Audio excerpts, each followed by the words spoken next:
Hey, what's up, guys? Have you ever scrolled through Reddit at night, reading those creepy stories that make your skin crawl? The ones that leave you wondering if they're true? Well, tonight, we're diving deep into the darkest corners of Reddit, where the line between reality and nightmare blurs. Get ready for some seriously chilling tales that will keep you up all night. So please don't forget to like and subscribe. It was one of those late nights on the job, but that didn't bother me at all. In fact, it was one of my favorite parts of being a park ranger. Hanging around late at night with just a few of my fellow rangers in the middle of the woods, it was just like huddling around a campfire while you told stories. Except we were indoors around a fireplace.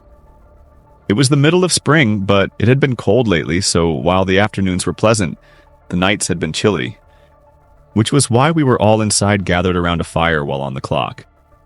The ranger station was beyond comfortable with a fire, so I was contently sitting in one of the many leather couches facing it.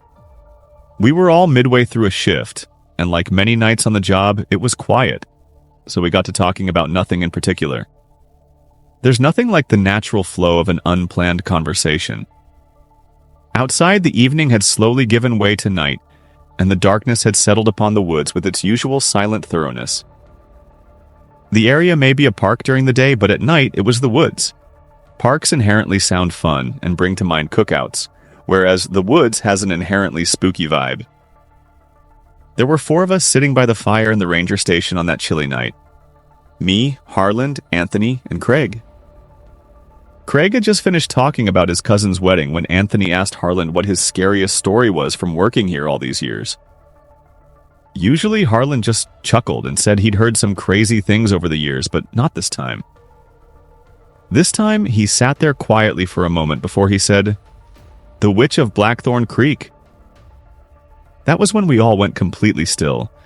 If we were just like people huddled around a campfire, Harland was the one in charge of building the fire. He was the ranger we always deferred to. He'd been on the job long enough to have earned that right.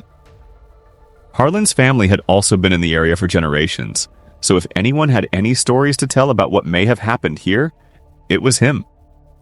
Plus, he was a terrific guy, hardworking and beyond helpful when you needed something.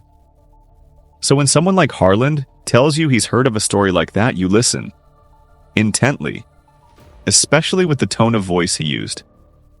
Serious and no nonsense, without a trace of amusement.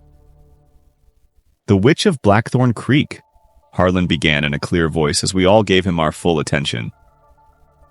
The story was first told to me by my Uncle George, who had been a lumberjack for years. According to him, people said there was a curse on the land, which was placed there by a witch.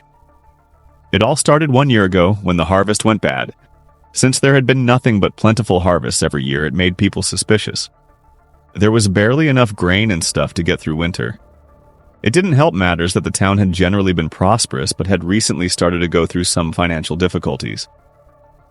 Then, numerous bits of misfortune happened within the community over the years. Houses burning down, people going missing and never being found again.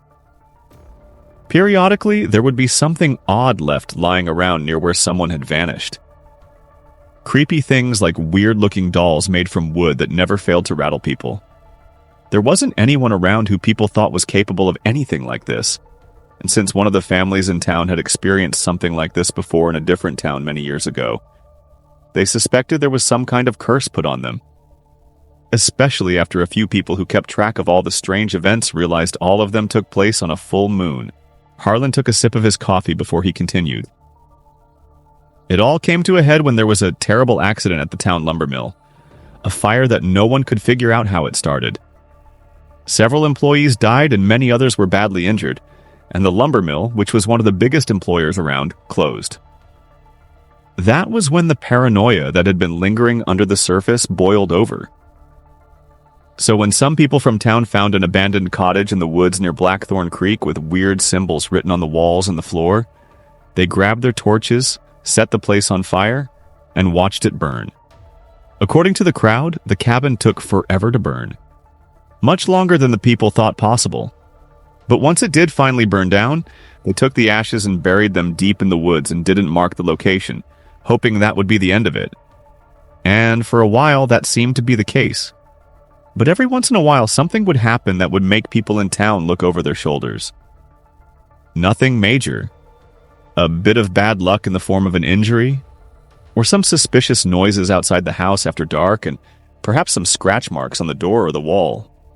But ever since then, people would be very careful about what they did, especially if there was a full moon.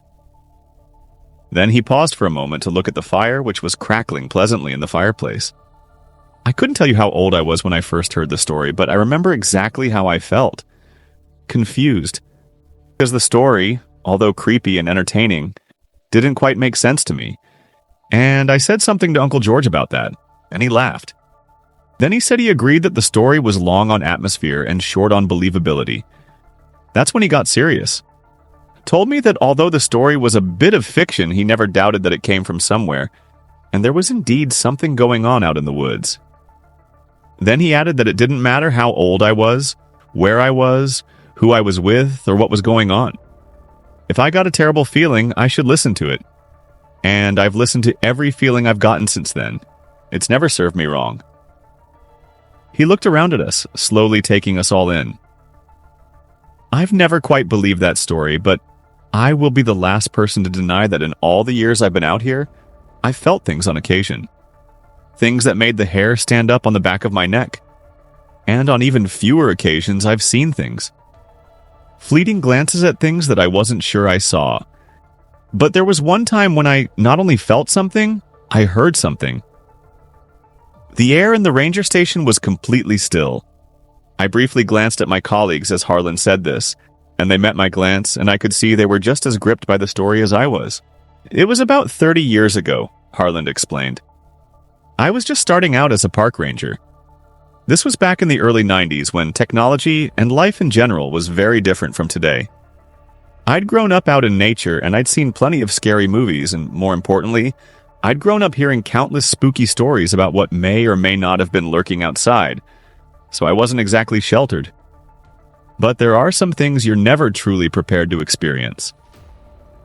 The fire in the fireplace popped in the grate, but we were so absorbed in Harlan's story we barely noticed. There was plenty of wood in the fire, so we didn't have to worry about that for a while. It was early November. Halloween had just ended, which made everyone sad because I remember that year was a particularly fun one. Darkness seemed to be arriving earlier and earlier, so I was barely halfway through my shift when the sun was going down. I remember it had been raining almost every day, so the days were all gray and cloudy, and the nights were damp with plenty of fog. But that particular morning was dry. All the leaves that had clung to the trees had been scattered by the winds and rain, so they lay there on the grass, all damp and torn. My job on that particular day was to go around raking them up so they didn't completely cover the trails and paths that people walked on. The chill in the air was that chill only late fall can bring. The dampness that seems to soak into your skin and never let go. I had just finished one section of the park and was walking back to my truck when the rain started up again, and it did so with a fury. So I hustled it to the truck, got inside, and headed back to the ranger station where I planned to spend the rest of the evening. And since it was a quiet night at the ranger station, it looked like I would get what I wanted. I was used to working the late shift by myself as the night supervisor, so being alone didn't bother me. I'd always been a quiet type who liked to read a book, so it was an ideal situation for me. Except for that night. Harlan took a deep breath before he continued. Because Halloween was over and the rain had been steady, the park hadn't received as many visitors as it usually had. But I was inside the ranger station. This ranger station, in fact, which was just as cozy and warm as you see it now. Plus, now that I was done with my task, I was free to read a book, so I wasted no time in curling up by the fire with a paperback. I'd spent many shifts this way, and it was fine by me. I'd happily read a book on a nice day, but on a rainy day, nothing better. Eventually, I started to get hungry. Since I just brought a light snack but turned out to be craving something bigger, I decided to order pizza. There was a local joint that was only a few minutes away that often delivered out here back then, so I didn't hesitate to give them a call. I ordered a medium pizza with pepperoni, and as I hung up, the rain started to really pound heavily on the station roof. I knew from experience that the rain pounding on the station roof could truly be loud. It seemed to surround you from all sides. But by the time the headlights pulled into the driveway, the rain had faded to a slight drizzle. But I could see the grass leading up here was pretty well soaked, and there were numerous small puddles on both the grass and the road. The trees were swaying along with the winds, and the sky was getting darker by the minute as night was settling in. By now, the outdoor lights had started to switch on as the car from the pizza place pulled up in front of the station, its windshield wipers going back and forth as it stopped in front of the entrance. I stood in front of it, under the part of the roof that kept me out of the rain. The driver, a young guy named Derek in his early 20s, got out of the driver's seat and grabbed the pizza from the passenger's side. Derek had delivered here before, and he'd always done a great job. We chatted as I handed him the cash with a generous tip. Then Derek handed me the pizza and was just about to go back to his car before he stopped and stared at something behind me. He paused and said that it would probably sound crazy, but it looked like there was a woman lurking in the woods near the ranger station. We all sat there silently for a moment before Harlan continued. I remember just standing there when he told me. The words sounded almost foreign as Derek said them out loud. My first reaction was that it was impossible, but there was only one way to find out, so I turned behind me to look at where he was pointing. He took another sip of coffee. The cluster of trees he was pointing at was a dense area of tall pine trees. They've been long gone by now, but back then there wasn't much in the way of illumination out there, but even I could see there was nothing there. I stood there, the pizza still clutched in my hand, as I waited for anything to happen. But nothing emerged from the woods. I was just about to turn back to Derek when I heard, "Get out," from beside me in a hushed voice, clear as could be. I turned around immediately to look at Derek, and without saying a word, I knew he'd heard it too. But while it was creepy as could be, I didn't know for sure what it meant. It didn't come out as an ominous command, more like a warning. But I won't lie, standing there outside, I'd never felt fear like that before. I'd been afraid before, and I'd been afraid after, but not like that. That fear was less like a feeling and more like a part of your body. Like it's always there, and only rarely are you truly aware of it. Sitting there watching Harlan, it was clear that although we were sitting there in the present, he had been immediately transported back to that cold November night. I couldn't have told you how much time passed. May have only been a minute or two. But despite the dwindling light, I thought I could see shapes moving far out in the woods. Very far out. After a moment, you couldn't see anything at all. Then Harlan's voice became quieter. To this day, I have no idea why that sight filled me with so much fear. Just like I also have no idea how I knew it was people. But I did. And I knew it was people, as in more than one. Much more than one. But I had no idea exactly how many. Then, almost as if on cue, I heard the word, "now." And it was all the motivation I needed to tell Derek we had to go. He didn't need to be told twice because we hopped in his car and got out of there as fast as we could. Didn't stop for about 20 miles and we were far away from the ranger station. By that point, the fear had slowly faded and I was starving, so we split the pizza while debating what to tell my superiors. I eventually decided to say that I was feeling really sick and went to see a doctor I knew. Harlan chuckled. But it didn't take long for me to realize my excuse for leaving would be completely forgotten. Because after I left, the ranger station had been broken into by a group of people. The security camera we had at the time saw all 6 of them, dressed from head to toe in black, break right through the front door. Just crashed right through it. Then minutes later, they came back out without taking anything and vanished into the trees. The cops thoroughly searched the area but found nothing. I found out when I called my superiors to tell them I had to leave because I was feeling horrible. From the time on the camera, they appeared to arrive within mere minutes after I left with Derek. We all exchanged a look as the fact that he really was talking about this ranger station dawned on us. Sitting across from us, Harlan didn't say anything, but I knew he could tell the 3 of us were seeing the ranger station like never before. The conclusion the cops reached, Harlan eventually said, is that it was a gang of professional criminals who saw the ranger station and decided to see what they could find. Since there was apparently nothing they could make use of, they split. And every year on that day since that happened, I've taken a single flower and left it by where Derek says he saw someone that night. I've never seen or heard that voice since that night, but on occasion I've felt the presence of something or someone watching me, and not in an unpleasant way. But that's the thing about the woods. There's no telling what you may find in them. And if you're really paying attention, it's amazing what you can learn. Like I learned that November night all those years ago was a full moon. The clouds just happened to obscure it out here. I hope you will enjoy this story. Now let's move on to our second story.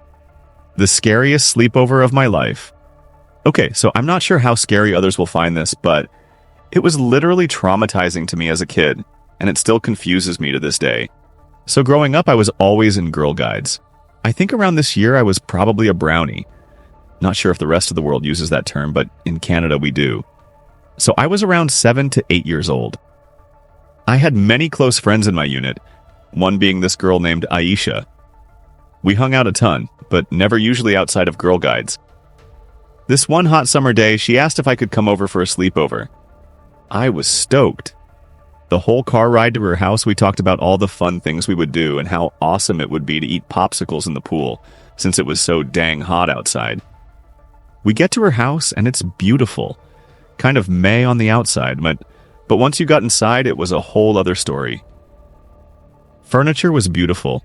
The rooms had a color scheme to them. It just seemed like a really nice, wholesome family lived there. All was well. As soon as we got in the door, she grabbed my hand, and we flew down the hall to her playroom. She had so many toys, dolls, dress-up stuff. It blew me away. We messed around and played for maybe 10 minutes before she suddenly got up and said, "Let's play something else." Next thing I know, she's reaching for something far under a large wardrobe. She pulls out a Ouija board. I had seen them before and probably joked around with my sister playing with one at some point. But this one was different. It looked real, like it was beautifully painted and just seemed intimidating. I kind of brushed it off and thought I said something like, "No, it's not dark out, so it won't even be scary," and started playing with something else. She insisted that we try it out. She lays it on the ground and tells me to put my hands on the planchette. The little moving piece. Yes, I did Google it. And she puts her hand on the other side. She started asking questions to which the planchette would immediately start moving to answer. I knew she was moving it, as I could feel her hands and could see her muscles tensing up. She insisted she wasn't, but I was at that point done with the Ouija board. I can't even remember what she asked because I was 0% amused. Who plays with a Ouija board on a hot summer day while the sun is blaring through the windows? I turn around and start looking for something else to play with. I heard her do something, and a couple of seconds later I turned around. She's gone. I didn't hear her walk away, but she is completely gone. I jolt up and look out the door, to which I see her walking down the hallway, arms completely flat at her sides. She looks like a stiff wooden board. I start laughing and ask her where she's going, maybe thinking it's popsicle time. I ran after her. I caught up to her in the living room. She sits down on the couch. I ask her where's the remote for the TV. No answer. She's just staring straight-faced dead ahead. Again, stiff as a board. I wonder what the hell is going on. I start saying things like, "Ha ha, very funny. You're not scaring me," and "hello." Nothing. Not a blink. Not a twitch. Not a peep. Nothing. At this point, I start getting annoyed and probably tell her she's being dumb. She gets up. Thank God.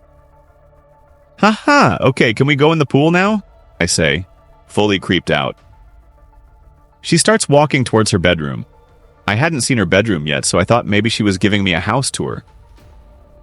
Arms straight at her side still, she sits down on her bed.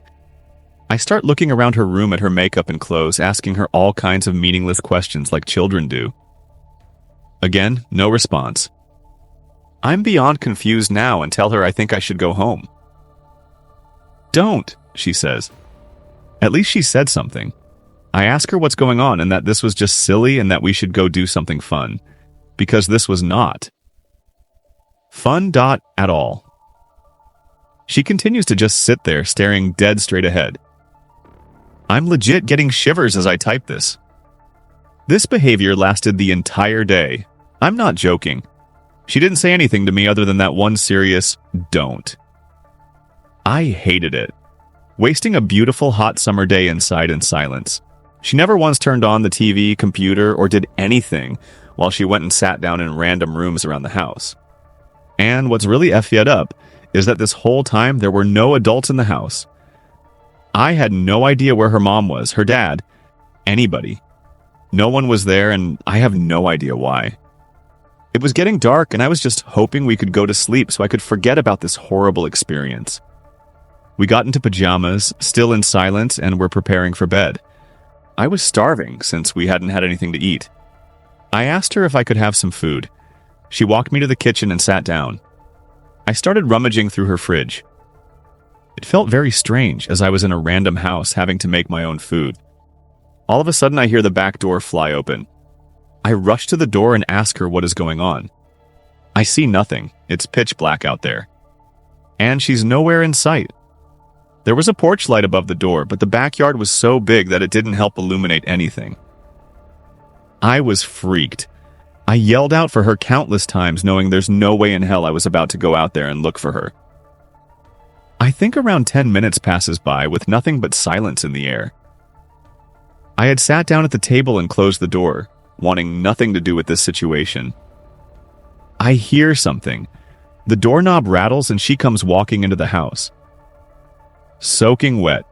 Fully clothed in her pajamas, she is now standing in the doorway, drenched in water. I ask what's going on and why the heck she got in the pool with all her clothes on. Silence. She's just staring straight ahead. She closes the door and walks to the living room. Again, this is a nice home with white carpets and a very nice velvet white couch. She just sits down on the couch, soaking wet. All I can think is that her mom is going to be pissed. She starts shivering. I bring her a towel and cover her shoulders with it. She's just staring straight ahead. After maybe 30 minutes, she gets up and walks to her bedroom. She gets under the covers and lays down, still in her wet clothing. I lay down on this makeshift bed I made for myself on the floor since there was no way in hell I was sleeping next to her. Whatever she was. I turn the nightlight on and try to go to sleep, still terrified about what's going on. "Good night," she says. I don't remember what happened after that. I must have been a bit relieved that she said something and had drifted off to sleep. I woke up in the morning with her gone. I crept downstairs, not sure what was going to be waiting for me at the bottom. I hear talking. I rush into the kitchen to find her mom and her making breakfast. She turns to me and says, "Good morning, sleepyhead." I've been up for like a whole hour. I was shocked, but also extremely relieved that she was done being a psycho. We eat breakfast like normal people would, and then get into our swimsuits. Her mom hands us a popsicle each and tells us to be careful in the pool. We head outside, sun hotter than ever. I sit off to the side and wade my feet in the water. She dives right in, calling me a wuss for not going straight in. "What happened?" I ask. "What do you mean?" she says. I go on to explain her behavior the night before, and how it really made me feel uncomfortable. She says she has no idea what I'm talking about and laughs at me, calling me crazy. To this day, I still have no idea what the hell happened that night. I don't get why any 7 to 8-year-old would want to act that way and ruin an entire day that she had planned with her friend just for a joke. I don't remember ever hanging out with her again, and I think she left Girl Guides soon after. I'm 24 years old now, and this is still hands down the freakiest, most unexplained thing that's ever happened to me. Ever since I've felt very uneasy around Ouija boards. So, what do you think? Just stories or something more? Let me know your thoughts in the comments, if you dare. And don't forget to subscribe for more chilling tales from the depths of Reddit. Sweet dreams or not?